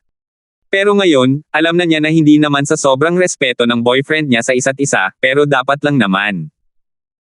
Dapat alam mo ang katayuan ni Director Zhu, Presidente Garrison, at maging si Mayor Holmes. Sa Banuan, maaari mong sabihin na maaari mong pag-usapan ang parehong bagay. Ito ay hindi maisip. Gulo, hirap na palunok ng laway ang maraming tao. Hindi nila akalain na nandito sila para ipagdiwang ang kaarawan ng pinuno ngayon, ngunit sa hindi inaasahang pagkakataon ay nakakita sila ng ganoong eksena. Nakakaloka lang. Tay, ayos lang na tumayo tayo sa pintong ito, hindi ba dapat oras na para kumain si Kuya Daylan? Nakangiting sumingit si Raisin. Tama na. Pinandilatan ni Troy Holmes ang kanyang anak, ngunit niyaya pa rin niya si Daylan na umupo sa upuan ng may ngiti, Mr. Ember, halika, mangyaring sumama sa akin sa upuan. Ako lang at si Mr. Garrison, at si Mr. Garrison. Mr. Zhu tatlo, kami hinihintay ka ng lahat na maupo. Nuo. Nang marinig ito, ang lahat ng naroroon ay hindi naiwasang magbago ng kanilang mga ekspresyon, at ang kanilang mga bibig ay napakalawak na hindi nila maisara ang lahat. Lalo na si Carol Yang, ngayon ay naiintindihan na niya sa wakas kung gaano kalalim ang kahulugan ng sinabi sa kanya ng kanyang nobyo na si Raisin noon. Hanggat nagsasalita si Brother Daylan, kahit sino pa ang kabilang partido, gagawin ng tatay ko ang lahat para suportahan siya ng walang pag-aalinlangan. Ano ibig sabihin nun? Nangangahulugan ito na sa harap ni Daylan, tila talagang tinuturing ni Mayor Holmes ang kanyang sarili bilang isang subordinate, at sino si Troy Holmes. Yan ang mayor ng lungsod na ito, isang marangal na kadre sa antas ng departamento. Ang hindi mapag-aalinlangan ng numero 2 pinuno ng lungsod. Master, huwag, hahanap lang ako ng pwesto kasama si Young Master Raisin na maupo sa gilid. Kung hindi, masusunog ako ng mga mata ng mga yan. Hindi ko kaya. Young Master Raisin, Carol, Tara na. Tara, upo tayo dyan. Pagkatapos magsalita ni Daylan, kinaladkad niya ang tao nang hindi binibigyan ng pagkakataon si Troy Holmes na mag-react. Nang makita ang eksenang ito, muling natahimik ang lahat. Hindi ko inaasahan na ayaw nilang maupo sa marangal na posisyon ng upper seat. Sa halip, tumakbo sila sa gilid at umupo sa isang lugar na kakaunti ang tao. Ayos lang. Nang makita ang eksenang ito, natigilan si Troy Holmes, ngunit mahinahon niyang tinanggap ito. Malinaw, alam niya na si Daylan ay talagang may ganitong ugali. Ayaw niya itong makilala. Natural, hindi niya kailangang pilitin ang kabilang partido ng kusa. Pagkatapos ng lahat, sa kanyang mga mata, si Daylan Ember, isang kakaibang tao sa lungsod at isang buhay na diwata, ay handang pumunta ngayong gabi, na sapat na upang bigyan siya ng mukha ni Troy Holmes. Kaya, ano ang kailangan upang hindi masiyahan? Sa ganitong paraan, ang mga orihinal na posisyon ng upuan ay nakalaan para kay Daylan Ember at sa kanyang anak na si Troy Holmes. Dahil hindi nakaupo ngayon si Daylan Ember, natural na kailangan itong ayusin ng kaunti, at pagkatapos ay mayroong 2 o 3 direktang linya ng Troy Holmes sa antas ng direktor. Inimbitahan siya sa main table. Gayunpaman, sa sandaling ito, ang focus ng atensyon ng lahat ay hindi ito, ngunit ang mesa na may mas maraming kabataan sa gilid. Young Master Raisin, Sister Carol. Itong kapatid, hello. Matapos akayin ni Daylan sina Raisin at Carol Yang sa mesa sa tabi niya at umupo, lahat ng mga kabataan sa mesa ay tumayo ng matalino, magalang. Magalang. Kung tungkol kay Daylan, hindi nila alam ang pangalan o kahit ang apelyido, kaya sa pangalang ito lang sila matatawag. Anyway, hindi ako nang ahas na maging walang galang. Pagkatapos ng lahat, walang paraan upang gawin to. Dapat alam mo na kahit mukhang bata ang lalaking ito ay halos kasing edad na nila, pero ang problema ngayon ay hindi niya kayang panindigan ang pagkakakilanlan at background ng kabilang partido. Kung tutuusin, kahit qualified silang pumunta dito ngayong gabi, napakagaling na nila. Hindi bababasa ang mga immediate elders ay nasa deputy level lang, pero ito ay dahil lang sa makapangyarihan ng mga elder, kaya sila ay magaling. Pero paano ngayon si Daylan Ember? Ngunit ito ay isang tao na kahit na ang marangal na alkalde ay dapat tretuhin ng may paggalang, paano ang pagkakaiba ng dalawa sa parehong araw? Maupo kayong lahat. Hindi ito gusto ni Kuya Daylan. Dahan-dahan lang. Makinig, ipapakilala kita. Si Daylan Ember ito, Kuya Daylan. Agad namang kumaway si Troy Holmes sa lahat. Umupo ka. Dahil alam niya na hindi gusto ni Daylan ang kapaligiran kaya pinipigilan. Tama na yan. Bawat tao, dahan-dahan lang. Magpapakilala muna ako. Daylan Ember ang pangalan ko. In terms of profession, dati akong doktor, pero ngayon pansamantalang walang trabaho. Nakangiting umupo si Daylan Ember at sinabing, "Kumusta, Kuya Daylan?" Kaagad, isang napakalakas na pagbati ang umalangaw-ngaw mula sa mesa, at pagkatapos ay ang bawat isa sa kanila ay nagsimulang magpakilala ng masigasig at nagtoasted kay Daylan. Dapat kong sabihin, ang mga kabataan ay palaging mas bukas kaysa sa mga nakatatandang henerasyon, lalo na dahil si Daylan ay halos kaedad nila, at siya ay tila napakadaldal, lahat ay palakaibigan, at ang natural na kapaligiran ay lalong gumanda.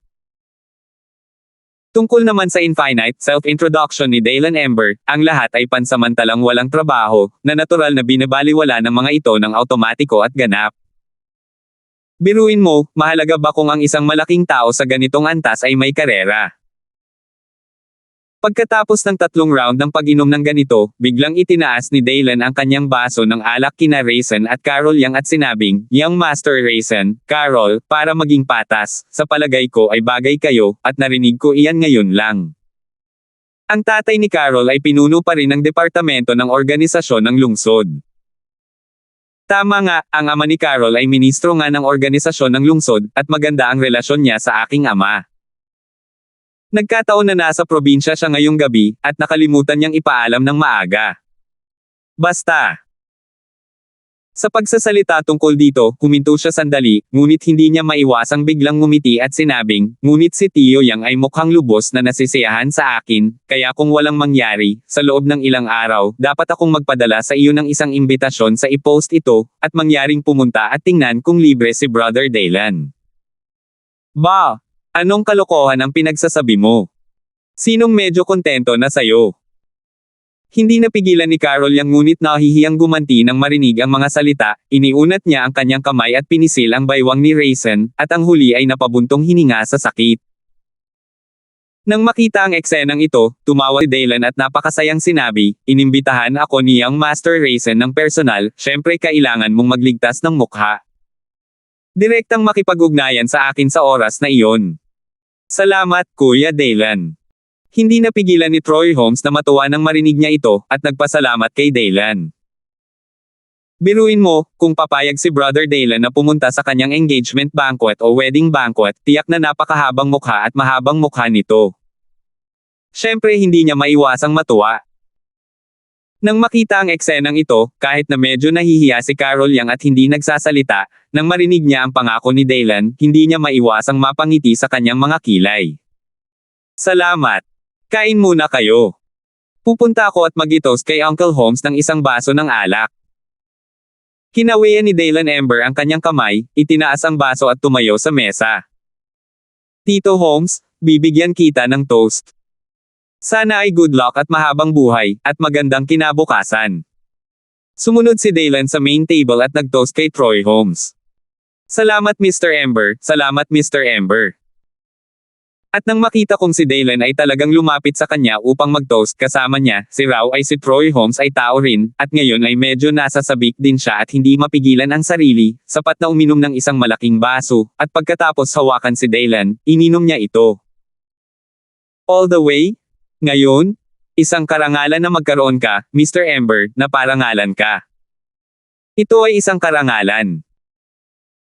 Nang makita ang eksenang ito, nagpalitan ng mata ang mga mata ng bagong dating na direktang mga inapo ni Troy Holmes, at nakita nilang lahat ang matinding pagkagulat sa mga mata ng isa't isa, at labis na nagulat. "Sige, Uncle Holmes, kung magalang ka na naman, kailangan kong tumalikod. Zoo, Mr. Garrison, uminom na rin tayo. I wish you two good health and everything will come true."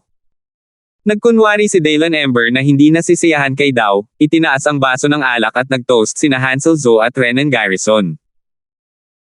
Nang makita ito, natural na tuwang-tuwa silang dalawa, at uminom din sila ng isang malaking baso tulad ni Troy Holmes.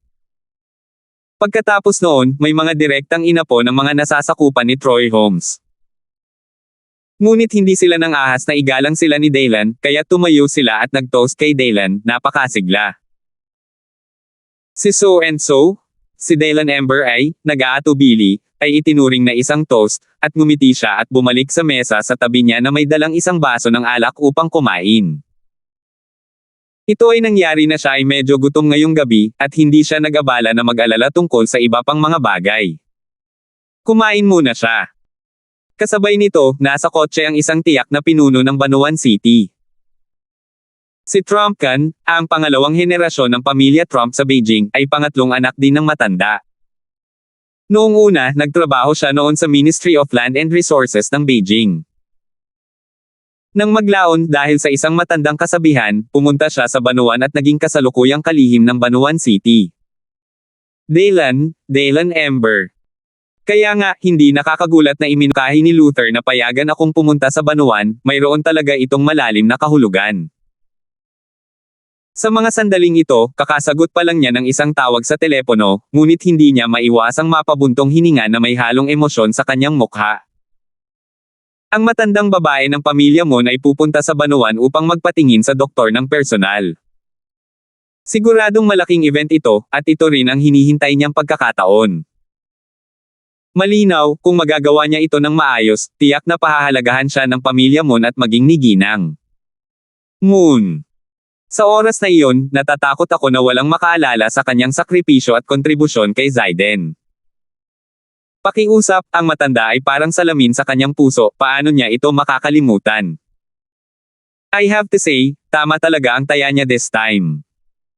Hahaha. Hindi, kailangan kong kumilos kaagad. Parang sinabi ni Luther na ang binata na pinangalan ng Chen ay nasa birthday dinner ni Troy Holmes ngayon. Upang maging makatwiran, sa kanyang natitirang katayuan at karanasan sa nakaraan, hindi siya kukuha ng isang ordinaryong alkalde ng isang lungsod sa antas ng prefecture sa kanyang paningin. Pero ngayon, iba na ang sitwasyon. Mukhang may relasyon itong si Troy Holmes sa binata na pinangalan ng Chen. Dapat itong seryosohin. Ito si Secretary Trump.